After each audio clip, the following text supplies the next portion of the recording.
For 300 years, humans had followed the Council's rules.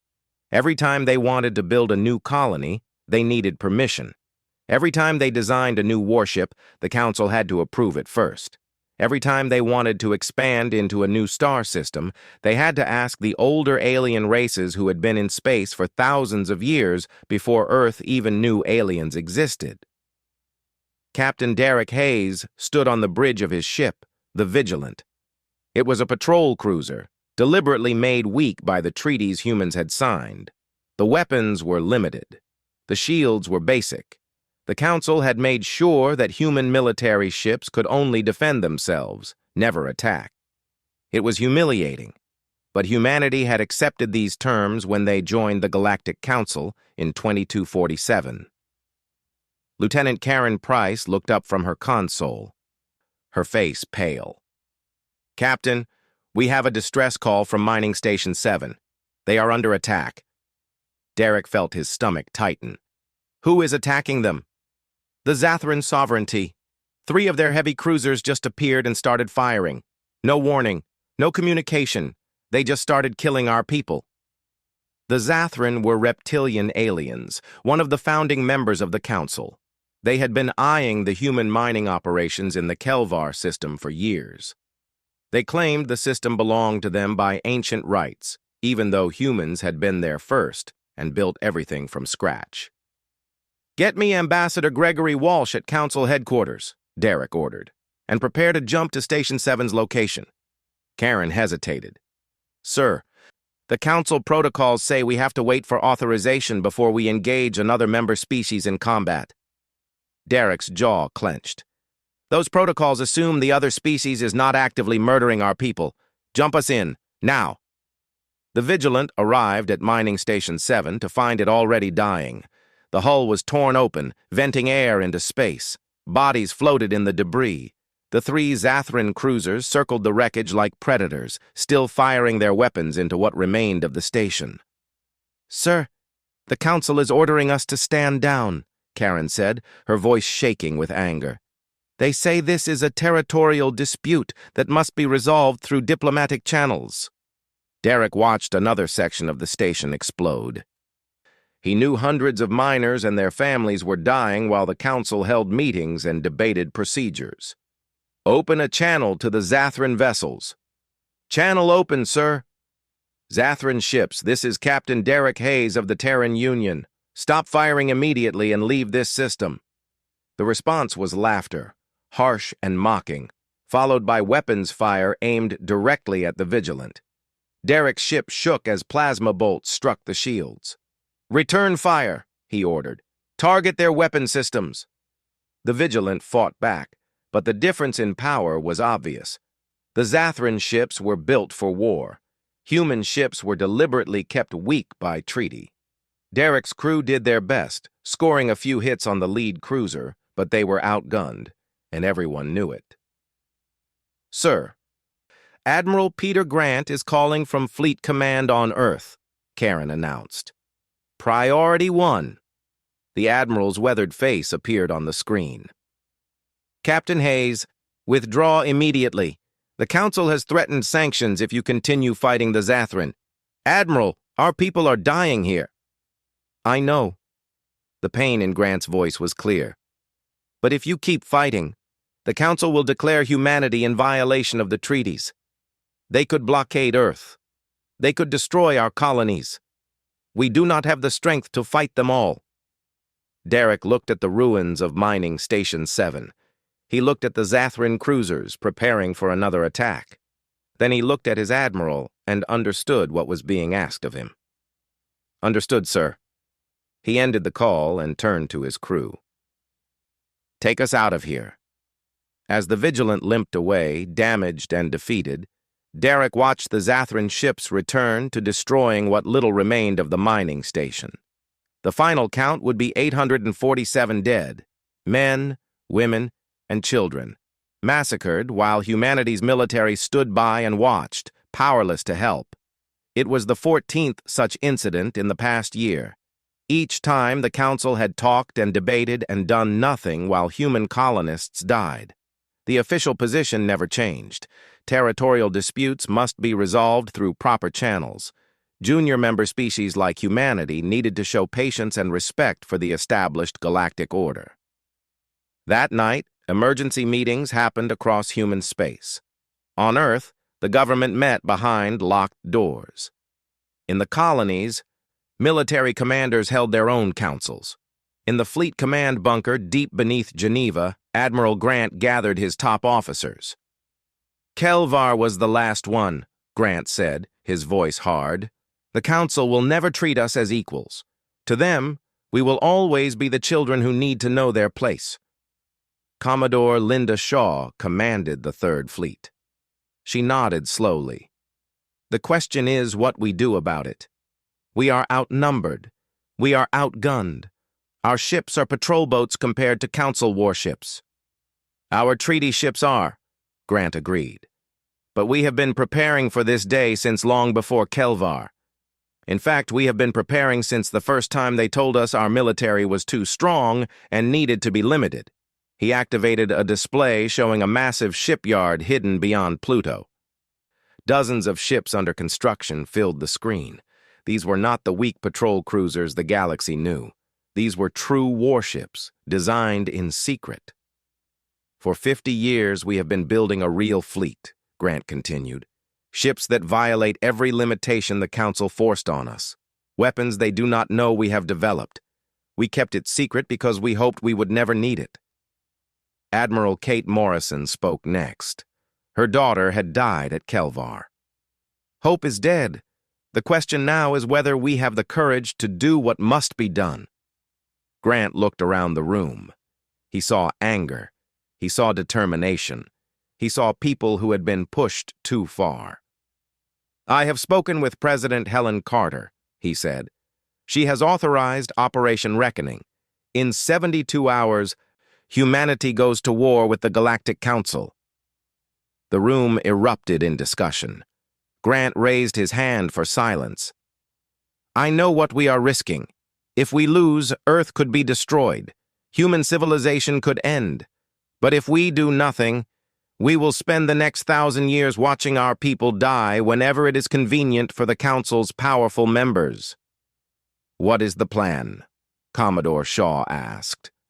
Grant's smile was cold. "We show the galaxy what happens when humanity stops playing by rules designed to keep us weak. We fight this war our way, with our technology and our tactics, and we win it in 6 days. 6 days?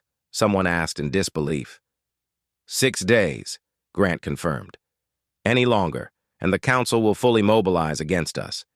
We need to strike so hard and so fast that they have no choice but to negotiate on our terms. Humanity's patience has finally ended, and the galaxy is about to learn why that is dangerous. Day 1 began at exactly 600 Universal Standard Time. Humanity's hidden fleet appeared at 17 different locations across Council space. These were not the weak patrol ships the galaxy was used to seeing. These were real warships, built in secret over 50 years. The Defiant-class battleships were massive and covered with weapons. The Phantom-class frigates could hide from sensors. The Storm-class carriers launched hundreds of fighters. Council military experts looked at their screens in shock, suddenly realizing they knew nothing about human military capability. Commander Jake Murphy led the first strike against the Zathran home system. His force included 12 battleships and 36 support vessels. They dropped out of faster-than-light travel at the edge of the system with their weapons already targeting Zathran military bases. "All ships, you are free to fire," Jake commanded. "Remember, we only hit military targets. No civilian casualties." The Zathran home fleet scrambled to respond. Their heavy cruisers moved to intercept the human vessels. They outnumbered Jake's force 2-1. Their commanders were confident they had superior firepower. That confidence lasted 4 minutes. Human weapons were different from Council weapons. The aliens used plasma cannons and particle beams. Humans had perfected railgun technology beyond what anyone thought possible. Tungsten projectiles moving at nearly the speed of light tore through Zathran shields like they were not even there. "Target destroyed," Lieutenant Amy Collins reported as a Zathran battleship broke into pieces. "Moving to next target." "Enemy fighters coming in," the tactical officer called out. 200 contacts." "Launch our interceptors," Jake ordered calmly. Human fighters were smaller and faster than Council designs. They worked together in coordinated groups, using tactics developed from centuries of Earth's own military history. The battle turned into a slaughter as human pilots destroyed the Zathran formations. Within 1 hour, the Zathran home fleet was destroyed or running away. Jake's forces moved into orbit around the Zathran homeworld itself. "Sir, we are being hailed by Zathran High Command," the communications officer said. The reptilian face that appeared belonged to Supreme Commander Veskath. He was the same officer who had ordered the attack on Mining Station 7. His scales were pale with fear. "Human Commander, we surrender. Please do not bombard our world." Jake's face was hard. "We are not here to destroy your planet, Commander. We are here to make sure you never attack human civilians again. Your military shipyards are being destroyed right now. Your weapon satellites are offline. Your fleet is gone. But your cities and your people are safe." "I do not understand," Veskath said. "Why show mercy?" "Because we are not you," Jake replied. "This is a message to the entire Council. Humanity will no longer accept being treated as lesser members. Attack us, and we will respond with overwhelming force. But we do not make war on civilians, no matter what you have done to us." The same thing happened across Council space. The Draknari Confederation found their border systems occupied before they could defend them. The Helian Commonwealth watched in shock as their famous fleet was defeated by human forces that seemed to be everywhere at once. On Earth, Admiral Grant watched the operations from his command center. Displays showed the location of every human ship and the status of every battle. So far, everything was going according to plan. "Admiral, the Council is demanding we stop fighting immediately," Captain Sandra Bell reported. "They are threatening to invoke the mutual defense provisions." "Let them," Grant said. "The mutual defense provisions require a unanimous vote. After today, several Council members will be reconsidering their alliances." He was right. Within 6 hours, the Council was in chaos. The Zathran and Draknari, two of the most aggressive Council members, were effectively out of the war. Their home systems were occupied. Their fleets were destroyed. Other Council species were frantically reassessing their position. But the most dramatic move came 8 hours into the first day. Captain Beth Lane commanded the stealth ship Wraith. Her mission was perhaps the most dangerous of the entire operation. She had to infiltrate Council Prime, the heavily defended station that served as the seat of galactic government, and deliver a message directly to the Council chambers. "We are approaching the outer defense line," her executive officer, Lieutenant Chris Morgan, reported. "Stealth systems are working. They cannot see us." The Wraith slipped past sensor nets and patrol ships. Its advanced stealth technology made it effectively invisible. Beth had handpicked her crew for this mission, knowing that if anything went wrong, they would all die. "Taking us in," she said quietly. The station grew larger on their screens. It was massive, housing representatives from 47 different species. At its heart was the Council chamber itself, where the galaxy's rulers made decisions about war and peace. "We are in position," Chris confirmed. "Deploying the package." A small drone left the Wraith and moved toward the station's communications array. Within minutes, it had connected itself directly into the system, bypassing every security measure the Council had. Back on Earth, Admiral Grant received confirmation that the connection was working. He nodded to President Carter, who stepped in front of the camera. "Members of the Galactic Council," she began. Her voice was being broadcast into the Council chamber and to every major city in Council space. For 300 years, humanity has followed your rules. We accepted restrictions on our military. We accepted limitations on our expansion. We accepted constant interference in our affairs. We did this hoping that patience would eventually lead to respect. We were wrong. The massacre at Mining Station 7 proved that the Council sees human lives as worthless, that our people can be killed without consequence as long as the killers are established Council members. That ends today. Humanity is no longer bound by treaties we signed in good faith that you violated through your inaction. We are no longer your junior partners. As of this moment, we are your equals, and we will be treated as such. The forces you see occupying 7 Council systems are only the beginning. We have the ability and the will to bring this war to every species that has benefited from keeping humanity weak. But we do not want unnecessary bloodshed. We offer terms. 1. All restrictions on human military capabilities are ended. 2. Human colonies will not require Council approval. 3. You will pay for every human life lost due to Council inaction. 4. The species responsible for attacking human civilians will be held accountable. You have 48 hours to respond. Choose wisely. The transmission ended.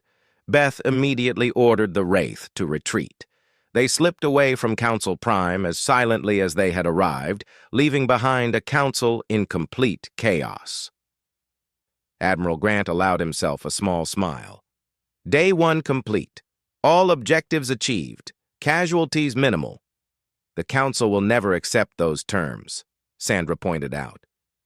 They will, Grant said confidently, once they see what we do on Day 2. Day 2 began with the Council's response, and it was not what humanity had hoped for. The Keltharian Empire, one of the 3 founding species of the Council, announced it would honor the mutual defense provisions. Their Grand Fleet, considered the most powerful military force in the galaxy, began moving toward human space for war. They are serious, Admiral Grant said, watching intelligence reports flow in. The Keltharians are moving 200 capital ships toward us. President Carter looked worried. Can we stop them? We can try, Grant replied. But the Keltharians are not like the Zathran. They have been building warships for 10,000 years. Their technology is advanced. Their commanders have real experience. This will be the real test. He turned to his staff. Execute Operation Spearpoint. Time to show the Council what human thinking really means. 50 light years from Earth, the Keltharian Grand Fleet assembled under Fleet Marshal Korath. His flagship, the Eternal Glory, was a massive ship that had never lost a battle. Around it, hundreds of warships prepared to jump to human space and crush this young species. All ships report ready, his tactical officer said. We can jump on your order, Marshal. Korath studied the tactical display with satisfaction. The humans had won some fights against weaker species, but now they would face real military power. It would be a short war. All ships, prepare to jump to the Sol system. We will strike at Earth itself and end this rebellion in one blow. The fleet set coordinates. Ships began powering up their faster-than-light drives. Then something impossible happened. Every ship in the fleet lost all power simultaneously. What is happening? Korath shouted as his bridge went dark. Emergency lights came on. Sir, we are receiving a transmission. Audio only. Admiral Grant's voice filled the bridge. Fleet Marshal Korath, this is Admiral Peter Grant of the Terran Union. I must inform you that your fleet is currently disabled. The small drones my ships placed in this system 6 hours ago have attached themselves to your power cores. One signal from me and those drones will explode, destroying your entire fleet. Korath felt cold fear. Impossible. Our sensors would have detected any intrusion. Your sensors are designed to detect ships and weapons, Grant replied. Not something the size of a small case, using completely passive stealth technology. We have had a lot of time to think about how to fight species with better numbers and firepower. Fighting in unexpected ways is a human specialty. What do you want? Korath asked. I want you to understand that humanity does not want this war to get worse. We disabled your fleet instead of destroying it as a sign of good faith. But make no mistake, if you continue to oppose us, we will use every advantage we have. Our technology, our tactics, our willingness to fight in ways you have never imagined. You cannot beat us in a straight fight because we will not give you a straight fight. Stand down your forces, Marshal. Let the Council know that military action against humanity will be met with responses they cannot predict or stop. We have been preparing for this for 50 years. How long have you been preparing to fight an enemy like us? The connection ended. Korath stood in the darkness of his disabled flagship and realized the galaxy had changed. For 10,000 years, the Keltharian Empire had won through superior firepower and traditional tactics. The humans did not care about tradition. They fought to win, regardless of rules. Send a message to Council Prime, he said quietly. Recommend immediate ceasefire negotiations. While the Keltharian fleet sat helpless, humanity pressed forward.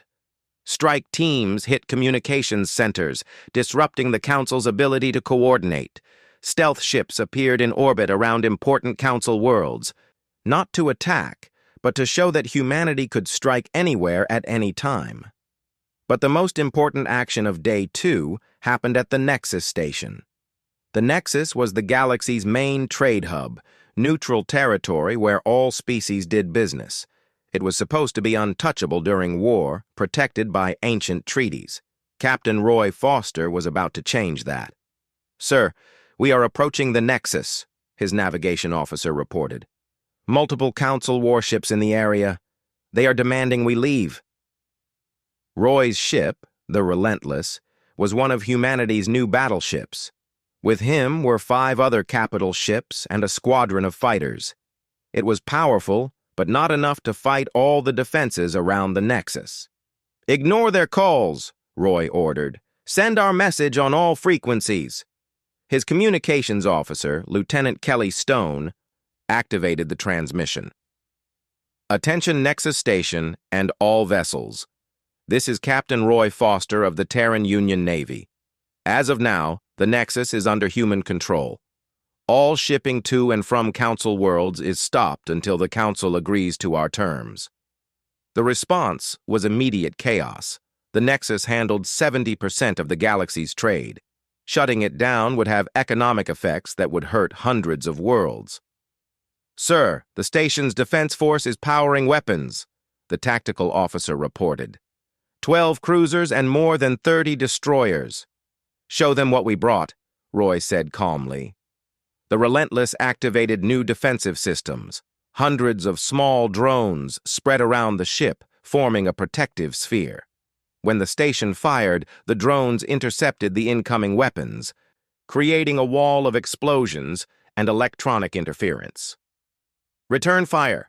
Target their weapons only." The fight was brief and one-sided.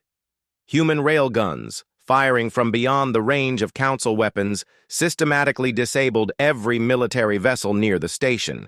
Within 30 minutes, the Nexus was defenseless. "Attention Nexus Station," Roy broadcast. "Humanity has no problem with civilians or merchants. All non-military people are free to leave. But until the Council agrees to negotiate honestly, no trade goes through this station to Council worlds." Back on Earth, Admiral Grant watched reports with satisfaction. "The economic pressure will be huge. Half the Council species depend on Nexus trade for essential supplies. They cannot fight a long war under these conditions." "Sir, we are receiving a message from Council Prime," Sandra reported. "They are requesting a ceasefire and immediate negotiations." "That was faster than I expected," Grant said. "What are they offering?" "Full recognition of human sovereignty, removal of all military restrictions, a formal apology for the Kelvar massacre. They are willing to discuss payments for damages." "And what do they want?" "Immediate withdrawal of human forces from all Council systems, return of the Nexus to neutral status, a guarantee that we will not continue military action." Grant thought about the offer. It was more than humanity had hoped for at the start of this war. But it was not everything. "Tell them we will consider their offer," he said. "But first, we have one more demonstration to make." Sandra looked worried. "Sir, we are winning. If we push too hard, if we do not push hard enough, they will see this as temporary and try to control us again in a few years," Grant interrupted. "No. We need to make absolutely certain they understand the balance of power has changed permanently." He turned to his operations staff. "Execute Operation Revelation. Time for the Council to see our final card." Day 3 arrived with tension across the galaxy. Humanity had shocked the Council with superior tactics and technology, but experienced military leaders knew the war had reached a critical point. Humans had won through surprise, but the Council's huge numbers would eventually matter if the fighting continued. Admiral Grant was about to make sure the fighting did not continue. "Is the Mercury ready?" he asked Captain Roger Blake, his head of advanced weapons development.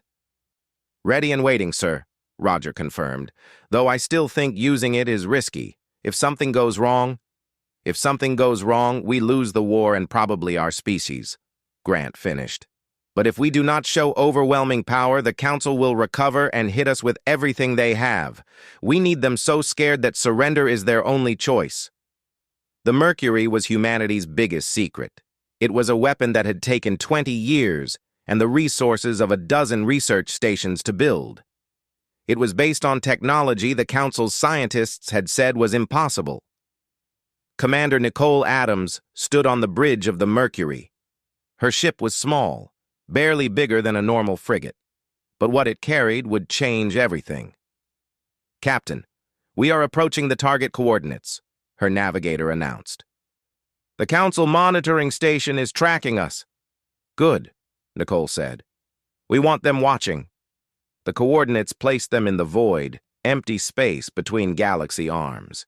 It was as far from inhabited worlds as possible while still making sure Council sensors would see what happened next. "Sir, we are being hailed by the Council observation ship," her communications officer reported. "They are demanding to know what we are doing." "Tell them to watch and learn," Nicole replied. "Activate the Mercury drive." At the heart of her ship, the weapon powered up. It was simple but terrifying. Humanity had found a way to weaponize space and time itself. The Mercury drive created a tear in reality, a distortion that could be controlled and aimed. What it touched simply stopped existing, erased at a level that no shield or armor could stop. Nicole targeted an asteroid the size of a small moon, something big and impressive but harmless. "Fire!" A beam of nothing shot out from the Mercury. Where it touched the asteroid, matter did not explode or burn. It simply ceased to be. The asteroid that had existed for billions of years was gone in 3 seconds. The Council observation ship recorded everything. Within minutes, data was being analyzed by scientists across Council space.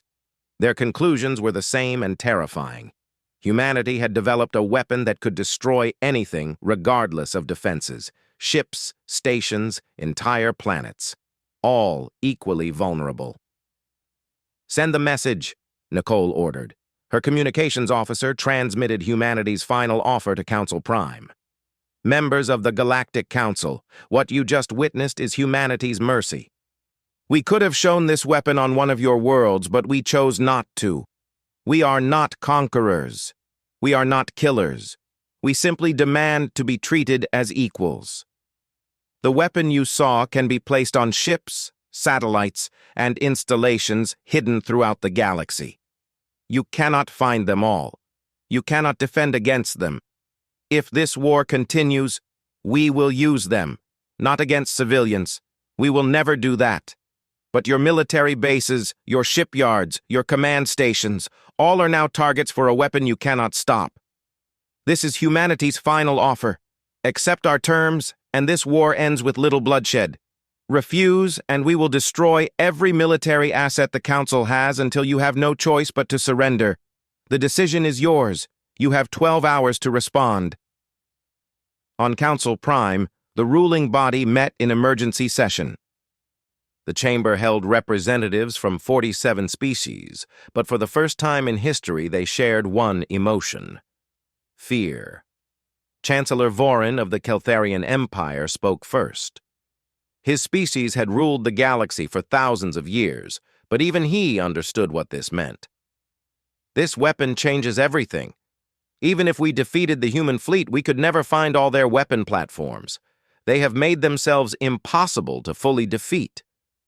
We could threaten Earth itself, suggested Representative Thrax of the Draknari. Force them to surrender by holding their homeworld hostage. With what? Chancellor Vorin asked bitterly. Our fleets are scattered or disabled. Our home systems are occupied. The humans have proven they can strike anywhere. If we attack Earth, they will simply use this weapon to destroy our military completely. And we all know they have the discipline not to attack our civilians, which is more than we can say for ourselves. The truth hung heavy in the chamber. The Council had treated humanity as a junior member for 300 years, never imagining the young species was studying them, learning weaknesses, preparing for when patience ended. We made a mistake, admitted Representative Selkith of the Helion Commonwealth. We saw their small population and limited territory and thought they were weak. We ignored their history of innovation and war. We forgot they reached space travel and nuclear weapons almost at the same time, a level of aggression almost unknown among Council species. The question now, Chancellor Vorin said, is do we continue a war we cannot win? Or do we accept that the galaxy has changed? The debate went on for hours, but the outcome was clear. The Council had no good options. Surrender was humiliating. Continuing the war was suicide. In the end, survival won over pride. Back on Earth, Admiral Grant received the Council's response with quiet satisfaction. They are accepting all our terms: full recognition, complete removal of restrictions, payments for damages, accountability for the Kelvar massacre. They are even offering us a permanent seat on the Council with full voting rights. President Carter let out a long breath. We did it. We actually did it. We did, Grant agreed. But now comes the hard part. We broke the old order. Now we need to build something better. He was right. The easy part was over. Winning the war had taken only 3 days of real fighting. Building lasting peace would be much harder. But for now, humanity celebrated victory. After 300 years of being treated as lesser members of galactic society, they had fought for and won their place as equals. The 6-Day War had changed the galaxy's power structure forever. Days 4 through 6 passed not with fighting, but with tense negotiations. The shooting had stopped, but the real battle was just beginning. The battle to determine what kind of galaxy would come from this war.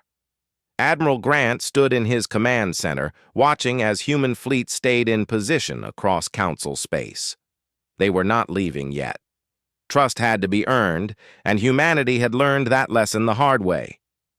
The Council is calling for a formal peace conference, Sandra reported. They want it on neutral ground. They suggest the Nexus station. Grant smiled slightly. The Nexus, which humanity currently controlled. The meaning was clear. Agree to the location, but make sure they understand. We control security for the conference. No Council military ships within 10 light years until a treaty is signed. On day 4, the groups began arriving. President Carter led the human side with diplomats, military advisors, and legal experts. The Council sent its most important representatives, including Chancellor Vorin himself. The first meeting was tense. The Council representatives clearly struggled with the new situation. For thousands of years, they had been the ones making demands. Now they sat across from humans as equals, perhaps, given the military situation, as the weaker party. Let us be clear about something, President Carter began. Humanity did not want this war. We wanted cooperation, friendship, respect. We signed your treaties in good faith. We accepted your restrictions because we believed in the promise of a united galactic community. That promise was broken when our people were massacred and the Council did nothing, when our voices were ignored because we lacked military strength. This war could have been avoided if you had simply treated us as equals from the beginning. Chancellor Voran nodded slowly. You are correct. The Council allowed injustice to continue, believing humanity would always accept being subordinate. We were wrong, and many have paid the price on both sides. So how do we move forward? Asked Ambassador Frank Turner, humanity's chief diplomat. The negotiations stretched across 3 days. The Council wanted humanity to leave occupied systems immediately. Humanity insisted on keeping forces there until treaty terms were verified. The Council wanted restrictions on the new weapon. Humanity refused to even discuss military capabilities. But slowly, progress happened. On day 5, the first major success came. The Zathran sovereignty, whose attack on Mining Station 7 had started the war, agreed to pay large amounts for damages and surrendered the military commanders responsible for the massacre. It was not enough to bring back the dead, but it was acknowledgement of wrongdoing the Council had never provided before. We also need to address the bigger problems, President Carter insisted during a late-night session. It is not enough to solve this particular conflict. We need to reform how the Council works so this never happens again. What do you suggest? Chancellor Voran asked. True equality. All species, no matter when they joined the Council, have equal rights and protections. Military actions require agreement from all affected parties and independent oversight to investigate complaints of Council inaction. These were major changes to a system that had existed for 10,000 years. But the Council's military weakness left little room to argue. By day 6, the framework of a new treaty was taking shape. Humanity would leave occupied systems within 60 days, with neutral observers confirming. All restrictions on human military, expansion, and colonization were permanently removed. Humanity got a permanent council seat with full voting rights. Damages would be paid over 10 years. Most importantly, the Council's rules were reformed to prevent any member from being treated as less than others. But there was one final issue. The weapon, Chancellor Voran said, the space-time technology. Will humanity agree to limits on its use? President Carter looked at Admiral Grant. They had expected this question. We will agree to the same limits the Council has placed on weapons of mass destruction, she said carefully. It will not be used against civilians under any conditions. It will not be given to other species without majority Council approval. And we will create an early warning system so it cannot be used in secret. But you will not destroy it, Voran said. No, Carter replied firmly. Humanity has learned that good intentions without strength lead to victimization. We will keep this capability as insurance that we are never again in a position where our people can be killed without consequence. Voran nodded slowly. I suppose we should be grateful you showed restraint during the war. Many species with such power would have used it far more freely. We are not conquerors, Carter said. We never wanted to be. We just wanted respect. On the evening of the 6th day, the Treaty of Nexus was signed. It was a historic document, the biggest shift in galactic power in thousands of years. Human and Council representatives added their marks, officially ending the 6-day war. Admiral Grant watched the signing from his command center on Earth. Around him, his staff applauded, but Grant felt only quiet satisfaction. They had won, but at a cost. Thousands had died on both sides. Trust had been broken. The galaxy had changed in ways that would take generations to fully understand. Sir, the last of our forces are reporting successful withdrawal from Council systems, Sandra said. The peace is holding. For now, Grant replied, but we cannot relax. Some Council members accepted peace out of fear, not respect. It will take time to build real trust. He was right. In the months that followed, tensions stayed high. Some council species resented humanity's new status. Small incidents happened, diplomatic complaints were filed. But the fighting did not restart. Both sides had learned the cost of war. Slowly, the galaxy adjusted to its new reality. Human colonies expanded without council approval. Human ships patrolled their territory without asking permission. Human diplomats sat as equals in council meetings. Changes that seemed impossible 6 months earlier became normal. A year after the war, Captain Derek Hayes returned to the Kelvar system.